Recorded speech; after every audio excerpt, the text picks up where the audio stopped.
Welcome back to this corner of reality, where we don't fall for the same old tricks, even in a presidential cup.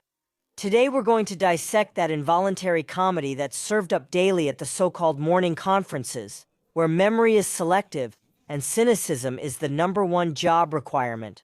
Today we're going to talk about the miracle of selective amnesia. Claudia and Saint Adán Augusto, what a show. It turns out that our brand new president, in a display of faith that any mystic would envy, has come out to tell us with the straightest face that Adán Augusto López is practically a cherub, a little angel, an immaculate saint, cleaner than a toilet disinfected with bleach and caustic soda. Claudia says there are no complaints or investigations involving Grandpa Monster, and that it's all a wicked invention by those media outlets that don't understand that in the fourth transformation, corruption was eradicated by presidential decree. And almost as if by magic, it's fascinating. It's as if in Morena's parallel universe, math and court records were just creative suggestions. Let's get to it. What investigations? Asked Presidenta Claudia Scheinbaum, stating there are none against Adán Augusto López, who named Hernán Bermúdez Requena as Tabasco's security secretary, has been identified as the leader of La Barra and linked to organized crime. There have been news reports, but as far as I know, there aren't any, and the prosecutor's office should confirm if there are investigations, stated La Chachis, even from Adán's notary office. Bermúdez Requena and his family also promoted company creation from there, and face accusations of irregularities. He made the decision to leave the coordination in the Senate and is going to help there, in the field, Claudia emphasized. The comment was about questions directed at the actions taken by López Hernández, which also include irregularities and contradictions in his assets. He also denied any investigation against the man from Tabasco by the Anti-Corruption Secretariat. If anyone wants to file a complaint, let them do it. But there is no complaint, said the lady about her possible work in electoral matters. Whether that could cost Morena credibility, Presidenta said it's for citizens to decide. She was pressed about the accusations and incidents against Adán, and she reiterated her defense of the former Secretary of the Interior under Andrés Manuel López Obrador. The prosecutor's office, as far as we know, and if not, let the prosecutor mention it, doesn't have any investigation either, no matter how much it appears in the media. Look, just great. It turns out this son of a gun is a saint, the bastard.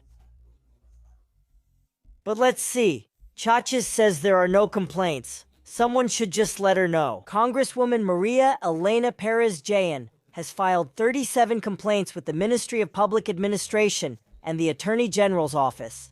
37. That's not an oversight. It's a record of irregularities from lack of transparency in her administration to creative use of public funds. In the land of I have other data, 37 complaints mean nothing if the accused is the movement's star operator. Those complaints have only been ignored in this country, Ernestina's prosecutor's office. But the most delicious part of this cake of impunity isn't the administrative complaints. No, gentlemen. What really perfumes Adán Augusto's career are the mentions in the investigation files of the Attorney General's office itself, the Fiscalía General de la República. It turns out that the name of the man from Tabasco appears dancing in documents that link him to the Barradora cartel, that friendly criminal organization in Tabasco, which seems to have flourished under the shadow of his administration. Fuel theft, the so-called national sport that the palace claims is over, still appears in investigations linked to the power structures Adán controlled. And what does Claudia say? There's nothing. It's such a deep voluntary blindness that we no longer know if it's loyalty or simply fear of what might come out. If that Pandora's box is opened, which inevitably leads us to the Senate exit, is it a strategy or just a political dumping ground? We began the week with major news. Adán Augusto left Morena's Senate coordination, and Ignacio Mier took over, reportedly to rebuild bridges. Translation for those who don't speak Morena politician.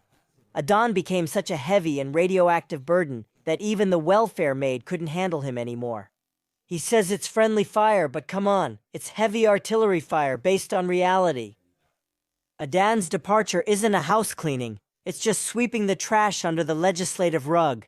He keeps his immunity, that protective shield everyone criticizes so much, but they use it like it's superhero armor.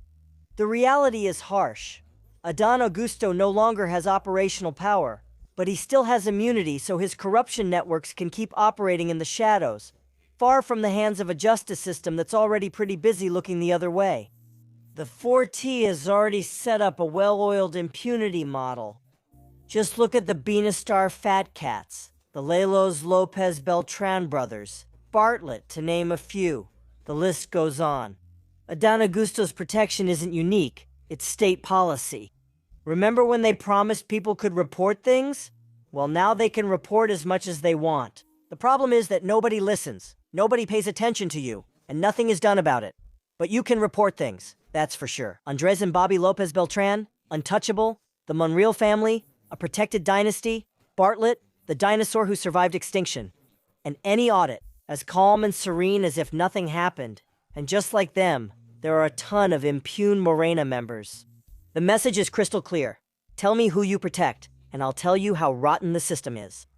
So it's no surprise that 74% of citizens view Claudia Sheinbaum's handling of corruption negatively, according to the Financiero poll. People are noticing the pieces change, but the game of impunity stays the same. In conclusion, immunity serves as a national asset. The Morena vermin, like Presichacha and the corrupt Sanadan from Eden, can fight, scratch, and beat each other up, but they always cover up each other's tricks, since they come from the same sewer, Patas Meadas, Andres Lopez Obrador. So, that's why, what investigation? It sounds like a joke, but the reality is that organized crime has reached the highest levels of politics in Mexico. Hand in hand with this one. Yes, traitors to the country of the jackass. Macuspano handed the country over to organized crime and made a criminal the Secretary of Misgovernment, and then the leader of his narco-senate. What hypocrisy from the Secretary of the old donkey. She's almost braying. They've dedicated themselves to protecting everyone who is connected, or rather, who has been exposed as criminals.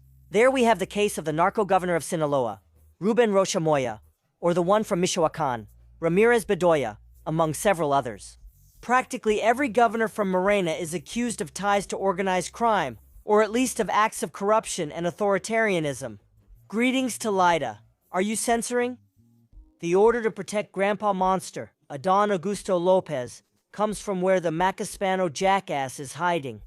When investigations proceed, they act as both judge and party. Morena just recycles instead of renewing. Adán Augusto's departure is just a cosmetic move to try to save the image of a president who is sinking in the mud of his predecessor's sins.